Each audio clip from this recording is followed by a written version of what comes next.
Olá pessoal, para quem está chegando agora aí, eu sou o professor, arte educador e pedagogo Jonathan Cardoso. Nós estamos iniciando um novo projeto com foco aí na formação do arte educador da linguagem da dança breaking, certo?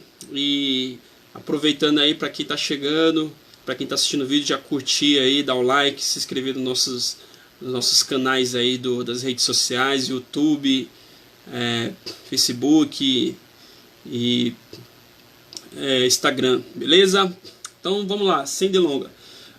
No nosso foco hoje é sempre, né, na formação do educador e fazendo essa análise, essa reflexão sobre a ação pedagógica, né? Como é que se dá essa formação permanente, né, e inicial também do educador, do profissional da dança, né, nesse caso inserido no contexto educativo, e como é que se dá essa dimensão pedagógica, né? Ok, então a gente já fez alguns vídeos, umas 2 aulas, ou se não me engano 3, abordando as questões né? Como é que isso se dá na relação educador e aprendiz, educador-aluno, né? E durante nossos estudos a gente vem observando aí que isso faz parte de um campo de estudo, né, que se chama aí se chama afetividade, né, ou a relação dos afetos, né. Então a afetividade ela foi estudada por um teórico chamado Vallon, né, que é do campo da psicologia genética, e ele trouxe muitas contribuições para o educador, né. Então ele fala o seguinte, né, que ainda não demos, né, a importância devida à afetividade em sala de aula, né. A preocupação é maior com o aspecto cognitivo, né. Um dos grandes pesquisadores, que é esse Hallon, né, ele vem afirmando isso, né. Ele começa suas pesquisas aí em 1934, né, e desenvolveu aí várias experiências, várias, né, teorias nesse campo, né.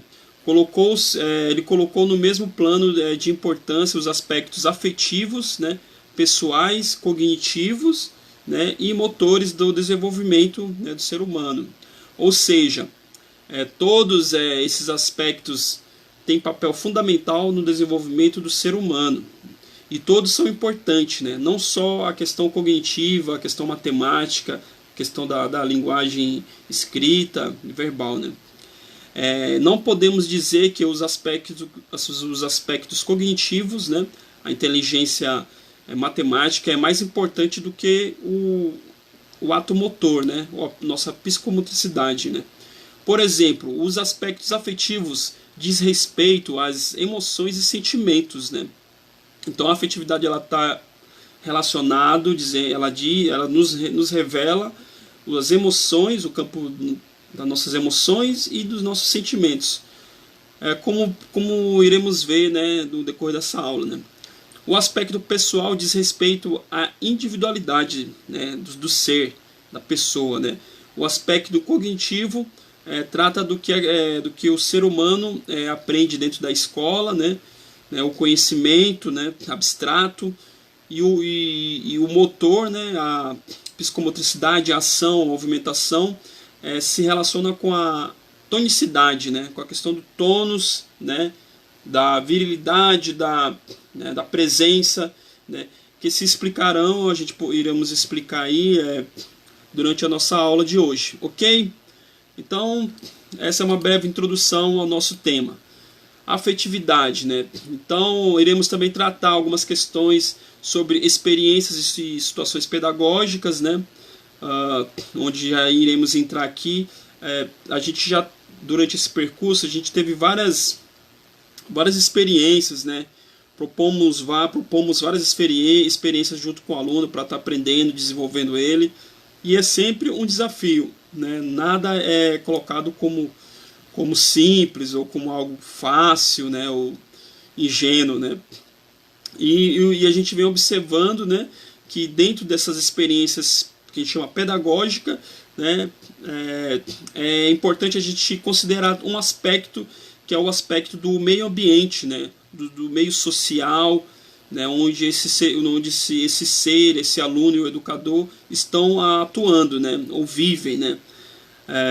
Muitas das vezes o aluno tem questões da família, né, ou né, da sua comunidade, e vem para a sala de aula com aquelas questões, né. Às vezes no próprio meio dos alunos rola uma questão de bullying, rola um desentendimento. Isso tudo vai afetando as emoções, né, afetando a forma de pensar do aluno, né. Muitas das vezes o aluno tem questões, né, desestruturadas, né. A questão também que precisa ser considerado, um fator que precisa considerar é o número de alunos que o educador tem na sala de aula. Às vezes é turma lotada com 40. Então, quanto mais a gente percebe, quanto mais alunos tem na sala de aula, mais difícil é se ter o controle, né, dessas situações, né, se torna mais desafiador e muitas das vezes impossível. O educador não vai ter condições de controlar uma turma de 30, 50 alunos, porque já se torna um evento, já se torna uma coisa muito maior, né? Então as experiências que a gente vem tendo de resultados importantes são alunos até turma de 10, 15, de 10 já começa, né, 15 já começa, né? Porque a gente atua também no campo da educação não formal, o que possibilita a gente ter turmas de alunos com menor número, né? Outra questão que precisa ser entendida também é a questão da subjetividade biológica, né, orgânica, né? Porque essa relação das emoções, da raiva, da tristeza, isso também tudo afeta o organismo, né, a parte biológica, e consequentemente o aluno vai ficar mais agitado, vai se movimentar mais, vai querer se expressar com a sua ação motora, ou mesmo vai estar ali triste, né, não vai querer participar da aula, né, vai estar ali, né, sem se movimentar muito, vai estar na dele. Então esses aspectos é importante o professor estar atento, né, na sua observação, na sua relação com o aluno, né, e da relação aluno para aluno, né.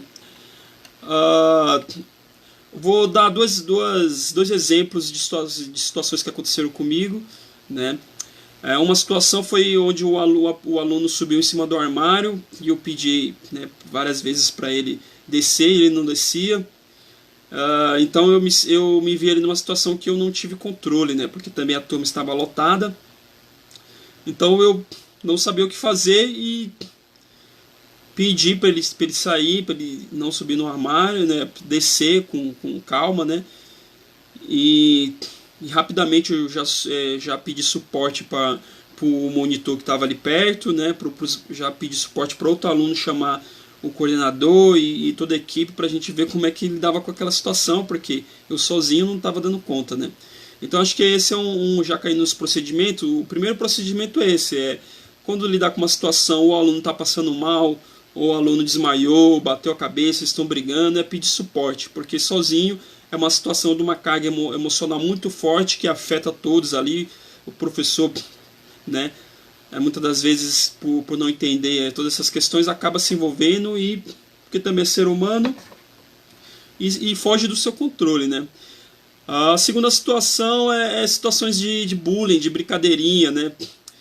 Às vezes tem alunos que chegam muito agitado, né, eles não param, e a gente observa que a principal brincadeira é a brincadeira de luta, de agressividade, de briga, né, porque tem várias questões aí, né, familiares, de próprio ambiente onde o aluno vive, né, e esse aluno não queria parar com as brincadeirinhas, não queria parar de incomodar os outros amigos, né. Então eu tive um desafio muito grande, né, de procurar entender o que era isso que esse aluno estava me trazendo, né.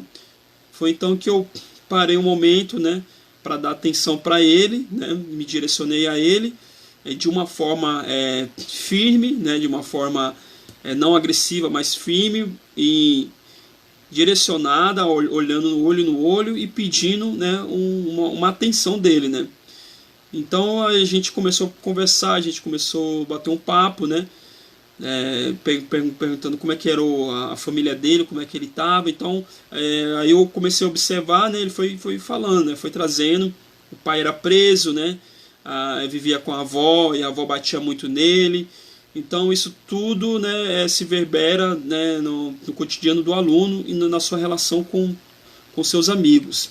Então essas foram duas situações bem difíceis, né, e bem desafiadoras para a minha prática educativa, né. Como lidar com essa situação? Mais procedimentos, né? Dessa parte a gente chama procedimentos metodológicos, né, dentro da pedagogia. O primeiro passo não, uma dica é tentar ganhar a confiança do aluno, né? Tentar se aproximar dele e conversar, manter um laço de amizade, né?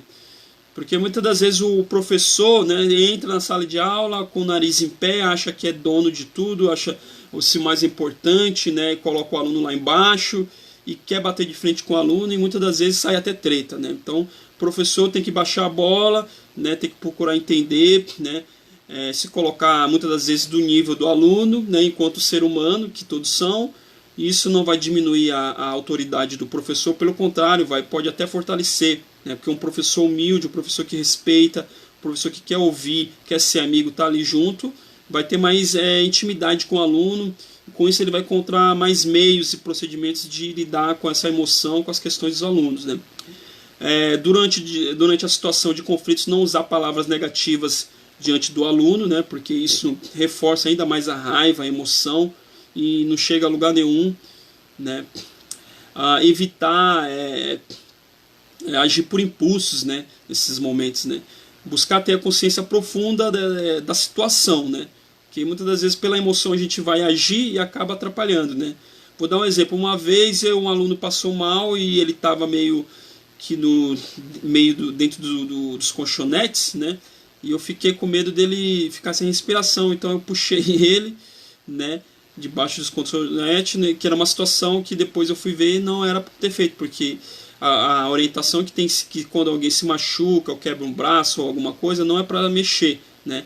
O que eu deveria ter feito? Era tirar os colchonetes de cima dele e fazer o atendimento, né?